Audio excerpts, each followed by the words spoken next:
వచ్చాయి. ఆ సాంగ్ చూసినాక ఎట్లా అనిపించింది? మెంటల్ ఎక్కిందండి, మెంటల్ మాస్ అయిపోయినాము. సో ఏంటంటే ఈ సాంగ్ వింటుంటే ఒకసారి విన్నప్పుడు ఏంటంటే చాలా మైకంలో వెళ్ళిపోయినాము. రెండోసారి విన్నప్పుడు ఏంటంటే గాల్లో తెలియనట్టుంది అనిపించింది. మూడోసారి, నాలుగోసారి, ఐదోసారి అలా 10-15 సార్లు వినంగానే ఈ సాంగ్ ఏంటంటే మైండ్లో నైట్ పడుకున్నప్పుడు కూడా అదే రన్ అవుతుంది. నైట్ పడుకున్నప్పుడు కూడా పొట్టు ఆకలి అవుతుందని కొట్టబుద్ధి అవుతుంది. అలా ఉందండి.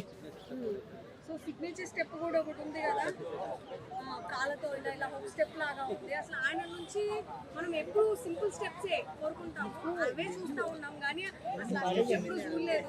ఎట్లా ఆయన నుంచి మనం సింపుల్ స్టెప్స్ ఎక్స్పెక్ట్ చేశాము, ఇలాంటి స్టెప్స్ కోరుకుంటాము. కానీ ఇప్పుడు ఏంటంటే ఆయన ఎక్స్పెక్ట్ చేసింది ఇవ్వకుండా కోరుకునేది ఇస్తున్నాడు. సో నేను చాలా హ్యాపీ. ఎందుకంటే నేను యాజ్ నాని ఫ్యాన్ గా నేను ఒకటే చెప్తున్నాను ఏంటంటే నాని గారు నార్మల్గా ఈ సినిమాతోటి ఒక టైర్ 1 హీరోగా ఎంటర్ అయిపోతారు అని చెప్పేసి నేను చాలా గట్టిగా దృఢంగా నమ్ముతున్నాను. ఇంకోటి అతని పేరు ఏదో ఉంటుంది, హిందీ యాక్టర్ అతని పేరు సంథింగ్ ఏదో ఉంటుంది.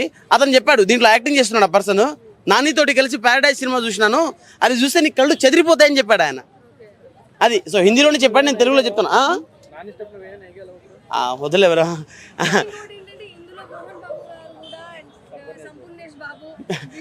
బిర్యానీ సంపు అన్న హ్యాస్ బిర్యానీ.